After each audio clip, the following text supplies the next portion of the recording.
Good afternoon to our CLA family members, clients, community partners, and friends.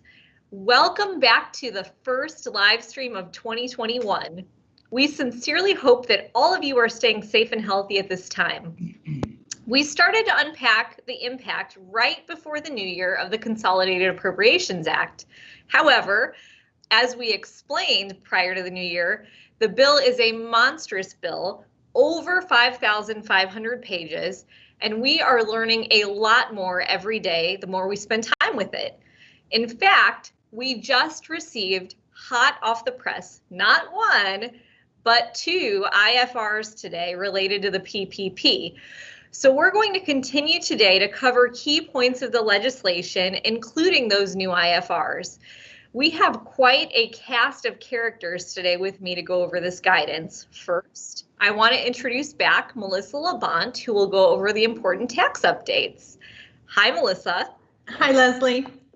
Next, we have Scott Hess. He is going to cover updates related to the employee retention credit. Welcome back, Scott. Yeah, you bet. Thanks, Leslie.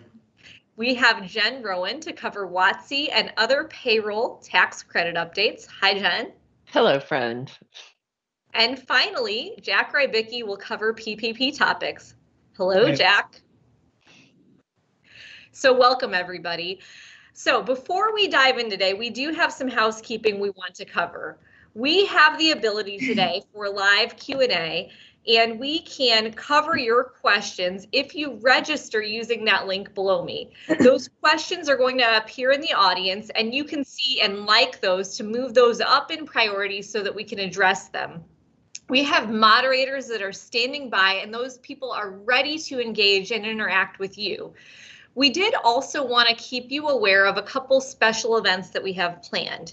First of all, this coming Monday, January 11th, we have a webinar on the PPP aspects of the Consolidated Appropriations Act for financial institutions. Additionally, we are still unpacking the impact of the election on your business, and we have a webinar that is scheduled January 26th to discuss what has happened now that we have more clarity with the Georgia runoff, where we're specifically going to discuss that clarity, discuss how the market has responded, and more on the 2021 tax plan. So you can register for both of those events on our website. Now, finally, in addition to these great events, be on the lookout for articles and other white papers that are going to be providing additional guidance as we get more information on all these bills. And as always, you can contact your CLA relationship because we want to talk to you. So with that, we have a lot of ground to cover today. I'm going to start with Melissa. And last week, Melissa, you gave an overview just at a high level of the Consolidated Appropriations Act. We focused quite a bit of our time on the business provisions and tax extenders. There is some great information, though, for individuals. We're all individual taxpayers. So let's spend a little bit of time on those topics and really focus on the benefits for students and educators. What can you tell us in there that benefits those categories of people? That's right, Leslie. There are three key changes for students I want to mention. First, employers can pay, can pay off or pay towards an employee's student loan, and the employer gets a deduction, and the employee doesn't have to include those funds into income. Now, there is a limit. It's going to be grouped with all of the other education-related costs that an employer can typically pay, like tuition and fees and books and stuff, and that's going to be limited per year to $5,250. So this new change to the provision took effect earlier, I keep thinking it's 2020, last year under the CARES Act, but now just recently it's been expanded until the end of 2025. So great provision if you're able to get your employer to pay off your student loan. Also, as of January 1st, the lifetime learning credit is going to be available to more individuals. You can get a full benefit up to $80,000 of AGI if you're single, double that, $160,000 for married individuals. And this is a great credit that we've had around for a while. It's up to $2,000 Lots of flexibility. You only have to take as little as one course in order to be eligible, and there is no limit on the number of years, thus the term lifetime of learning. This is going to be particularly important since the tuition and fees deduction is gone. 2020 was the last year. So if you can, take advantage of that increased limit with the lifetime learning credit. Finally, for students, if they were facing financial struggles last year due to COVID-19, they may have received what they call a qualified emergency financial aid grant. This is not going to be included in income, but Congress went a step further, Leslie, and said it's not going to affect your ability to claim the American Opportunity Tax Credit or the Lifetime Learning Credit.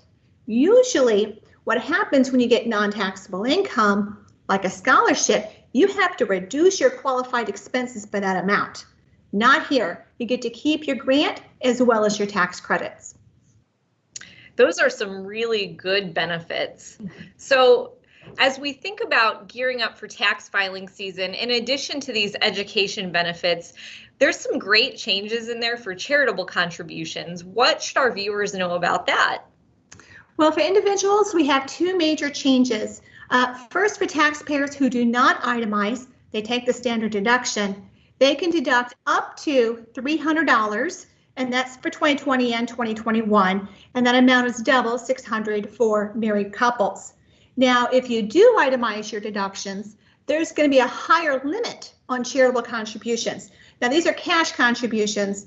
I say cash, could be checks, could be credit cards. It just can't be property or, stocks, furniture, that kind of stuff. And it has to be to a public charity. But those limitations have been increased all the way to 100% of your AGI. So take advantage of those if you can.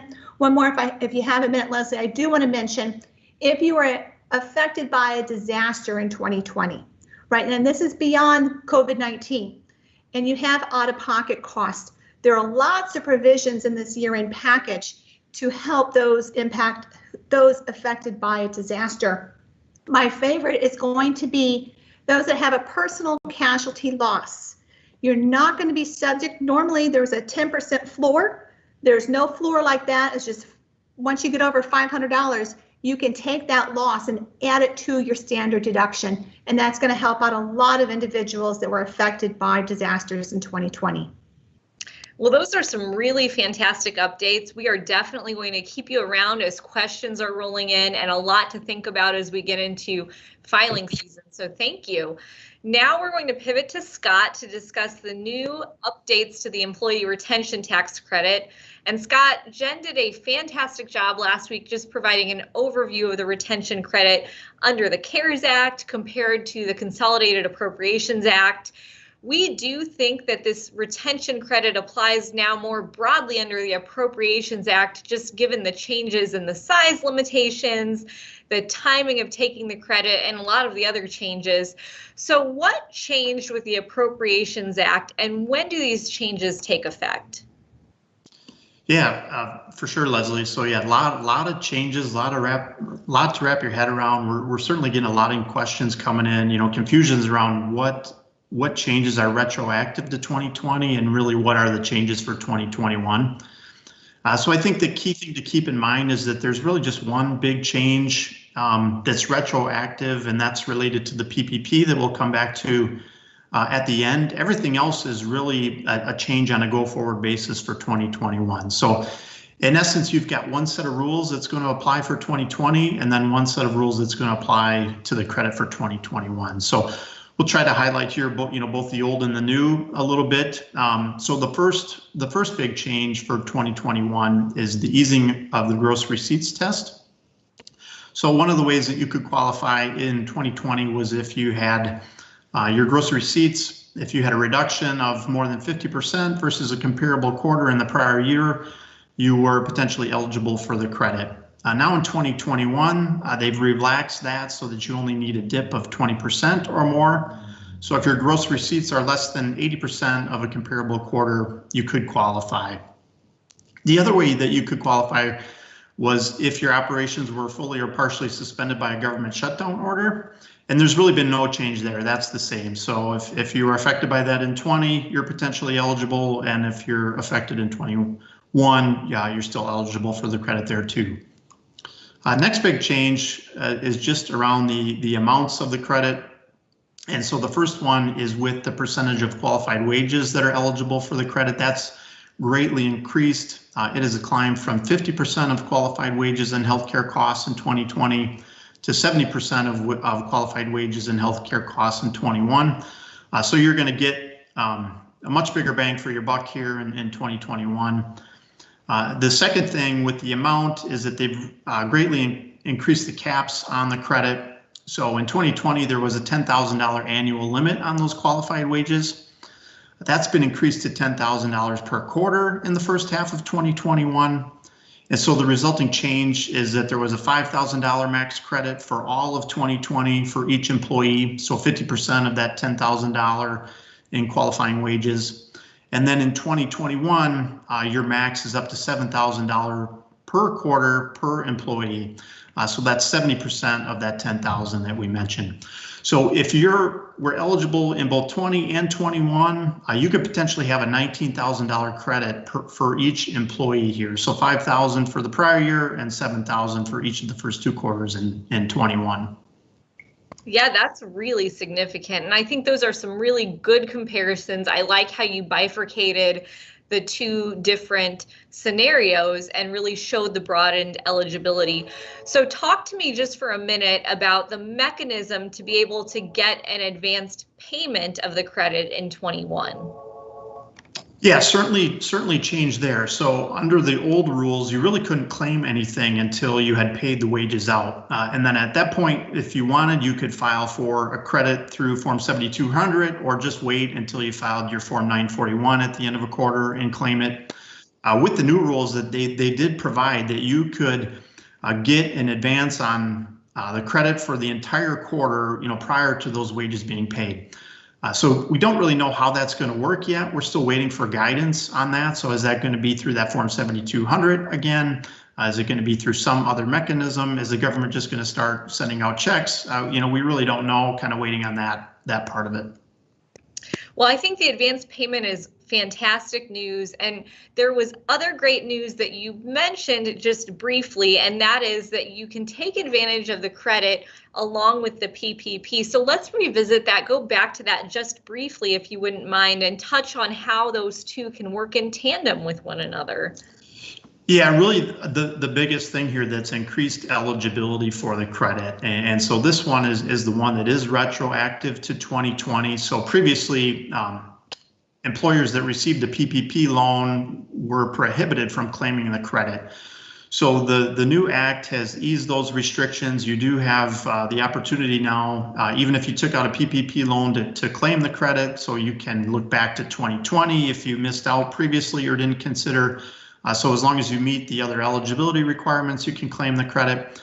And then it's going to mean a much larger pool of employers that are eligible here in 2021. So if you took a loan out in 2020, you can be eligible in 21, or if you go for the second draw of PPP here in the new year, you can still be eligible for the credit. So the big thing to keep in mind with that is just that you can't double dip, right? You can't, use wages that you're claiming for the credit and then also use them towards loan forgiveness. So that's really the one limitation that there is on that. No, those are great insights. I do think for people that haven't applied for their 2020 forgiveness and are thinking about doing both, it's certainly an opportunity to look at what wages are going into their PPP application versus what might even apply towards this credit, assuming they qualify. So thank you so much, Scott, for those valuable insights. And we're going to keep you around as well for questions here. And we're going to stick with employee credits. Jen, we would love to have you talk about the Families First Coronavirus Response Act, or FFCRA expansion. So remind us what this credit is and then what the extension relates to. Sure. So under Families First Coronavirus Response Act, FFCRA, or sometimes you hear us calling it Families First, employers were required to pay that first 80 hours of paid sick time to employees who were unable to work due to a diagnosis or a requirement to quarantine. And that requirement was in effect from the end of March, or I guess from March 13th through the end of the year. And then they got a dollar for dollar payroll tax credit for that payment, right? And then there was also family leave available if they were paid because they were unable to work because they had to stay home to care for a child. Once again, up to that certain dollar amount, they were allowed to take a payroll tax credit for that. Now that we've entered into 2021, those requirements, the legal obligation to make those payments, are no longer in effect. However, there is still a credit should you pay that through the end of March of this year. So a little bit different as far as like what the obligation is, but the credit is still in force at least through the end of the first quarter. Awesome. So thanks for that. Just great update there on that credit. Let's stay with the theme of employee related credits. This one is not one against payroll. It will go against your income taxes, but still relates to hiring. You've been talking about it the last couple of weeks just because it's such an important and rare look back opportunity, and that's the work opportunity tax credit. So this was extended as well in the appropriations bill for 5 years. So talk to us about the credit, the extension that we got, but most importantly, this look back opportunity. Absolutely. And thank you again for giving me the opportunity to mention this, because we do have such a tight deadline on the look back, right? We can look back for 3 years, right, to January 1st of 2018 for all employees who qualify based on their residence in one of these designated community areas. So that, if you read the statute that's cited in the notice, it's empowerment zones in rural renewal communities for people who are under the age of 40 at the time they start work for the employer, between the ages of 18 and 39. Why is this important? Because all of the paperwork must be filed by January 28th of this year. So we keep bringing this up because we know we can assist our clients who are submitting to us those data dumps of addresses and everything. We can assist if we have the information through mid-January, but at some point it gets pretty burdensome to make sure that we get everything processed, and we want people to be aware of it as well. So that either they can timely file their appeals if needed, if they were denied based on the fact that the empowerment zone didn't exist, or just to get it submitted timely. So that's the really impactful piece that we need to just keep talking about, because it is so time sensitive. Going forward, though, the work opportunity tax credit, just very briefly, it has been extended through the end of 2025. This is a wonderful opportunity for employers at the time of onboarding to capture the information relevant to whether the employee is qualifying based on being a member of certain targeted groups. And I know we can go into that in future sessions. I don't want to take time today because there is so much to unpack with the PPP. But it is important if you are hiring people who have food stamps, who are in a period of unemployment that lasted 6 months as of the time they started work for you. And that's going to be huge with COVID, right? There are a lot of businesses rebuilding right now, hiring people back who have been out of work for an extended period. It is important to make sure that you capture that data on or before the start date and submit it within 28 days of the employee's start date. Otherwise, you will not be able to look back and capture the credit. So that is, I would say, the noteworthy piece that people really need to be aware of and take away with them, as it relates to the work opportunity tax credit being extended. So thanks so much for letting me have the opportunity to step in and remind people once again about the look back while we still have time to do it, and to make sure that everybody gets very much out in front of the credits going forward, especially as it relates to hiring people who've been in a period of unemployment that's lasted 27 weeks when they come to work for the employer. Absolutely. Well, thank you for those updates. And speaking of updates, we're going to pivot to Jack. Jack, lots of breaking news today, which is exciting. Oh, yeah. Exciting morning. So we'll start with a couple things that aren't as breaking and then move to some of the IFRs. But last week you started to introduce those PPP changes, and we started to focus on the details of what we learned. Always, as we learn things, we start to unravel more questions. So we learned great news that we could now deduct the tax expenses, but that's created some, I think, other questions about that. So what additional insights can you provide on that? Yeah, sure. So, we did get confirmation of the things that we had hoped for, right? So forgiveness is not included in income. The expenses paid using the forgiven funds get to be deducted, right? Those are the things we know, but we know that on a federal level.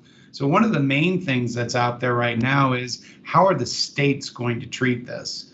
And if you apportion or you work across multiple states and you have people in multiple states, how might you have to apportion any income or non-deductibility of expenses should the states choose not to conform with the federal rules? And so there are a number of states who have already said they're going to conform to the CARES Act rules that are out there. But there are a number who have yet to make that determination. And it is quite frequent that states break from federal rules on tax-related matters. So this is definitely an area you're going to want to make sure you get with your tax preparer early on, understand the state implications, because that could sneak up on you. And there are also some things related to S corporations and partnerships and basis issues that might also come about because there could be a mismatch of when your basis in your company changes from the income forgiveness and the expense deductibility. And so that's another thing from a tax planning perspective. You're going to want to make sure you understand this year so you don't get a surprise when it comes to making estimated tax payments. Well, I think that's right. I mean, until we knew whether or not we were going to get the loan amount forgiven, it was hard to think about what's the impact now of that tax-free income on my basis. Well, now that we have that certainty, it's created some additional clarity for us, but now we know, okay, I'm going to deduct those expenses in the year that I incurred them or paid them, depending on whether or not I'm cash basis or accrual basis. However, that tax-free income is probably not going to be recognized until it's forgiven by the SBA. So I might have a situation, if it's not forgiven in 2021, where I'm deducting on my 2020 return those expenses when I've paid them and incurred them, but that forgiveness is not hitting my basis until 2021. So you're absolutely right. As we learn new things, more unintended consequences ensue. So just something to be on the lookout for. For sure. So another area that we should touch on is streamlined forgiveness for loans under $150,000. So talk just a little bit about that. Yeah, so the good thing is that this new kind of streamlined or simplified forgiveness process is going to apply to both existing loans under the what we'll call PPP1, or the first version of the Paycheck Protection Program that people have already borrowed under, but that'll also apply to any PPP second draw loan. So we've got these streamlined processes for loans under 150,000 that are going to be out there. What we've learned basically from the law is that the government really wants a simplified process. They've actually mandated that it needs to be a one-pager. And it really can only ask for certain things, right? What was your loan amount?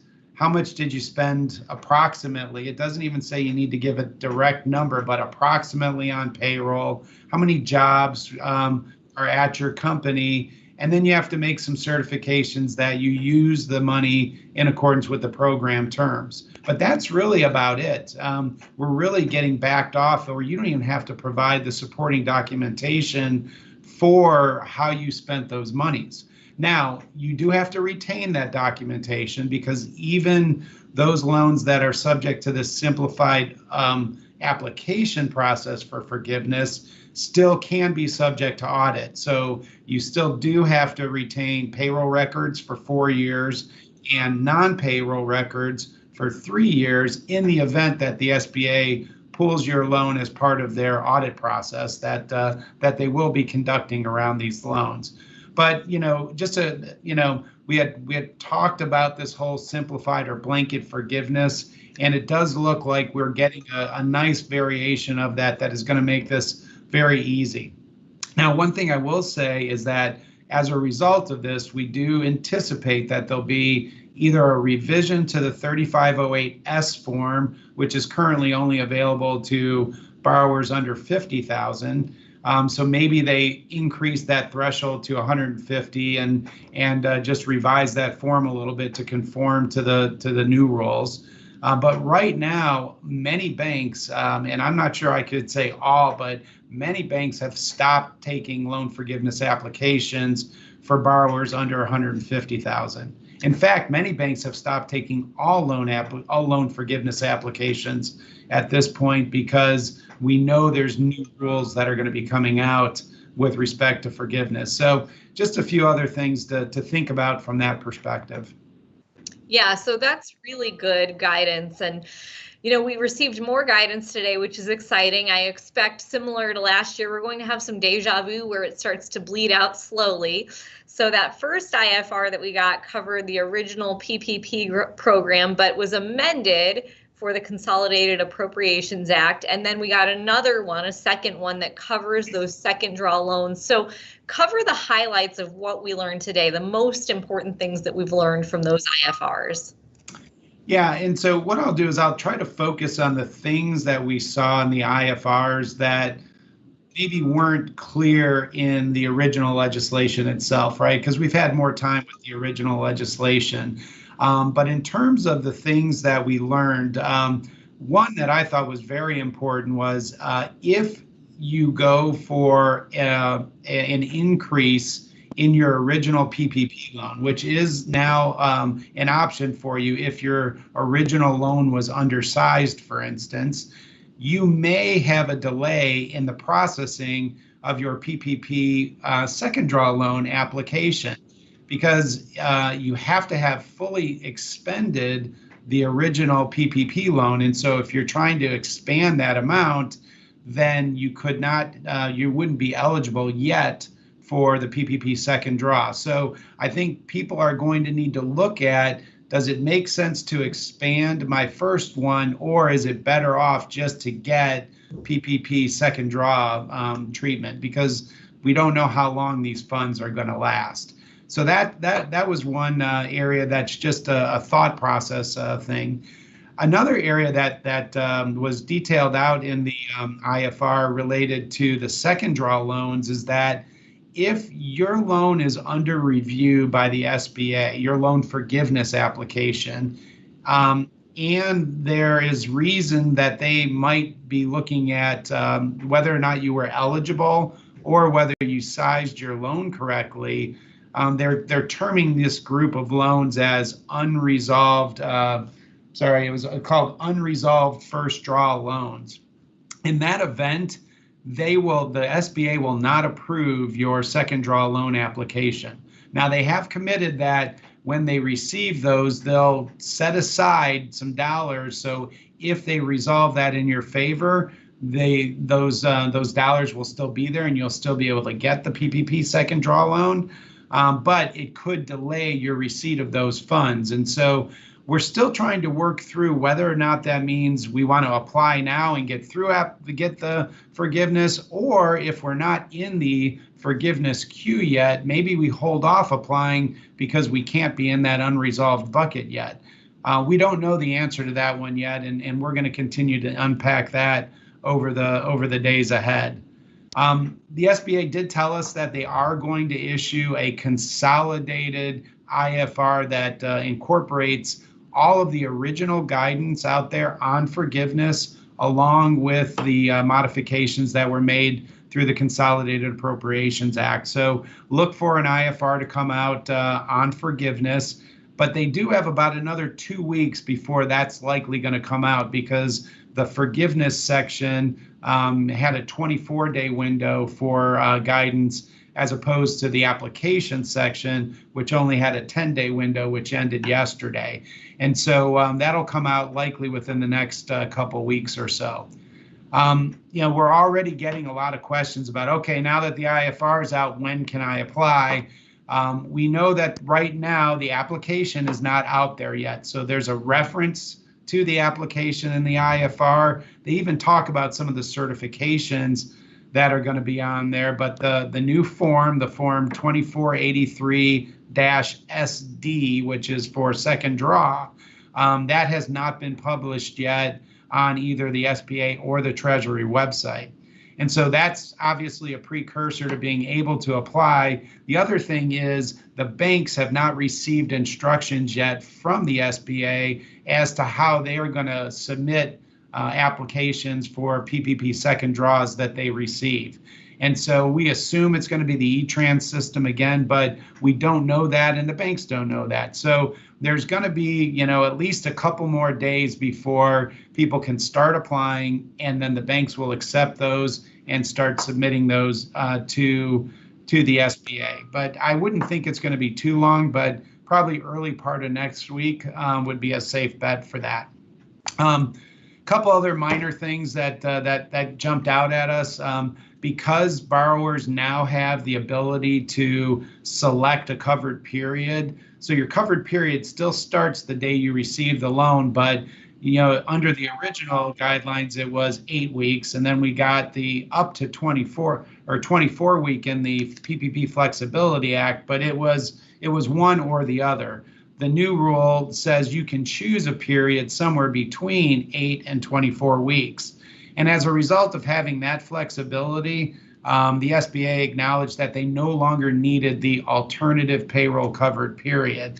So as a result of that, that concept goes away, and you'll just use your normal payroll cycles and a single covered period of your choosing, somewhere between 8 and 24 weeks in duration. And last, but certainly not least, and I know this is another area we've been getting a lot of questions on already, in order to qualify for the PPP second draw, in addition to being below 300 employees and having fully utilized your first PPP loan, you also have to demonstrate a 25% decrease in revenues. And there was a lot of guidance that came out on this in the new IFR. Specifically, they added another test that says you can look at complete 2019 versus complete 2020, do that comparison. And if you meet that 25% decrease test, just using those annual numbers, then you don't need to get down into quarters, right? The thought being that if you meet it on an annual basis, at least one quarter probably, or had to be more than 25% decrease. Now, if you can't meet the annual test, you can still go down and look at the quarterly test that's out there, where you're comparing your 2020 quarter to your 2019 quarter to see if you had that corresponding 25% or more decrease in gross receipts. And we did get some information on what constitutes gross receipts too, from a perspective of a for-profit entity. For a nonprofit, we knew because it was in the Consolidated Appropriations Act that was as defined in the IRC section 6033 for nonprofits. For-profit companies, though, we now know that it's a pretty comprehensive income number. It includes all sources of income. It does exclude certain things like capital gains or things like that. But there's going to be more information coming out on that. It does make the guidance does make reference to the method you use for accounting purposes. So we get a lot of questions about, should we use just a cash basis or an accrual basis? So there is a reference to that. They do make reference to sources of support being internal financials, tax returns, or bank statements. So depending on your method of accounting. So a lot more to unpack there, but we did get some guidance about that whole 25% decrease. Only other thing I'll add, and I know this is a question that we've been getting a lot, is, what if you're a pre-revenue company or a startup company, and so you weren't in business in 2019? Can you demonstrate this decrease? Are you going to be eligible? Unfortunately, I don't have a great answer for those folks right now.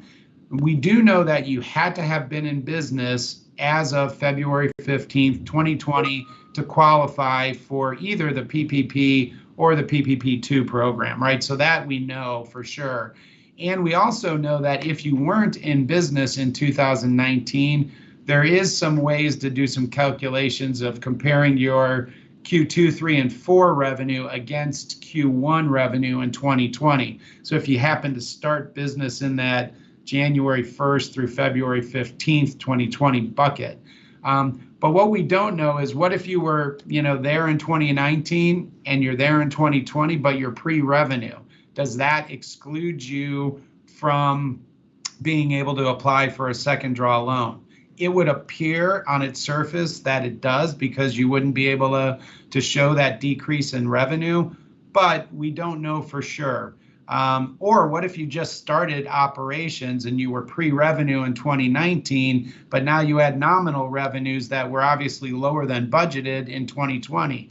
Again, there's no guidance out there that really helps us out on how to do that. So, this whole 25% decrease is going to get unpacked quite a bit more over the coming weeks as people look at the application process.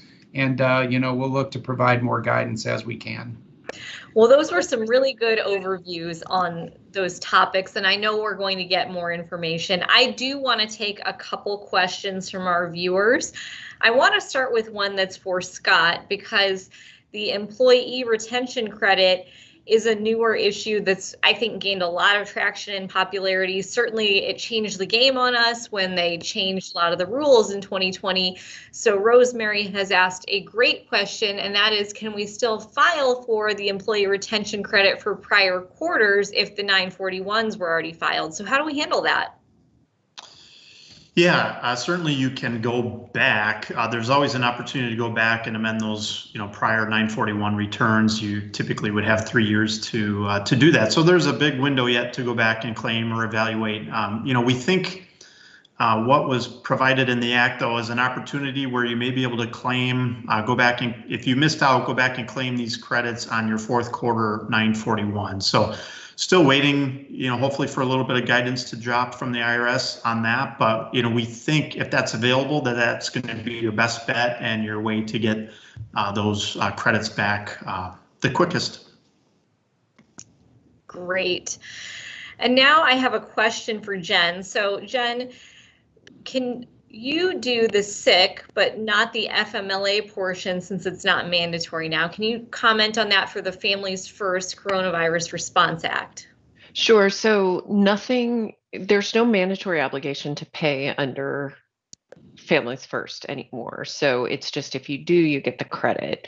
The way I read that question when it came in is, do you still have to pay anything under FMLA? Well, of course, if you still have a policy in place, you do have to pay under your Family Medical Leave Act. In that instance, Section 45S was extended also through 2025, which allows you a federal income tax credit for paid sick leave. And so that's a little bit different from the payroll tax credit, but it's something that's very important to note. So even though you don't have the legal obligation to pay under Families First, you still have to abide by your policy under FMLA. And then if you do, depending on kind of facts and circumstances, you'd either have that payroll tax credit or you'd have the federal income tax credit under 45S. So it's important to keep that in mind and to talk to your advisor about it, obviously, if that comes up. So great follow-up question. Awesome. I've got a question for Jack now. And Jack, you talked a little bit about how we size revenue reduction for 501c3 and nonprofit organizations, that was clarified in the statute. And we've got a question here just about what that calculation looks like if it's pulled off of the 990. Can you comment on how that is calculated for a nonprofit organization? Yeah, so it is gross receipts as defined under, like I said, IRC 64 or 6033. And so you would look at it either on the 941s, and I apologize, I don't remember the line item that they specifically used, but it would be pretty much from all sources. So it would be your grants, everything, and it doesn't seem like there's a way to be able to bifurcate that and say we only get to include certain sources of revenue or donations or things like that. It does look like a fairly comprehensive number right now, but you would do that by just comparing you'd have to go to your internal books and records, obviously, to get your quarterly numbers, and then compare that quarter over quarter using that fairly comprehensive thing. So whether it's restricted or unrestricted, all of those would get added together, on how you report it on the tax return. Awesome. And then Jen, I have a WOTC question that's come through. So with this look back period, obviously January 28th is the cutoff. What type of data does CLA need to screen? And then what's the cutoff even to be able to do that screening? Can you walk through what that process looks like given that it's January 7th here? Sure. So the data that we would want to look at is just a quick run. Honestly, it's pretty easy. It's the employees hired since January 1st of 18, the hire date, the birth date, and the home address.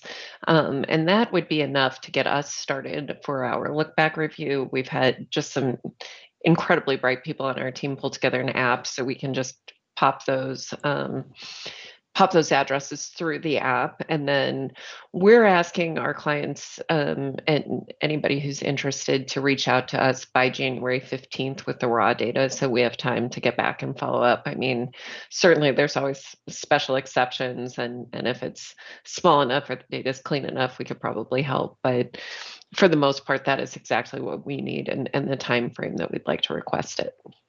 That's fantastic. And then Jack, we are seeing a lot of questions come through where people may have, a question and they want to consult with CLA on the PPP and the next round. And you have a whole team of people. You've been on these webinars, but you have over 180 people on your team that are helping to field these questions. So if somebody wants to get in touch with us and talk to somebody about how to apply for the second round or forgiveness, what is the best way for them to get to us? Maybe they have a relationship and they can go to that advisor and connect, but if they're looking to navigate this, what is your recommendation? Yeah, I mean, obviously the best place to start if you already have a relationship with a CLA advisor is to go to them, and then they can get you connected to our internal COVID relief team. Absent that existing relationship, though, if you visit CLA Connect, we have our COVID relief page, and then there is a way for you to contact us on that COVID relief page with questions. And our team does a great job of funneling those into the group of folks that we have that are supporting both our CLA family members and all of our clients. And, we'll do our best to get back to you within 24 hours of coming through the website. Awesome. Well, unfortunately, that is all the time we have for today. So I do want to thank all of our speakers. I want to thank our moderators who have been live with us, fielding all of the questions that everybody has. I want to thank you, our viewers, for your engagement and your questions so we know how to help you. Please register and engage with us. We love having you be part of the conversation with us. We will see you next week. But until then, stay safe and healthy and have a wonderful day. Thank you so much.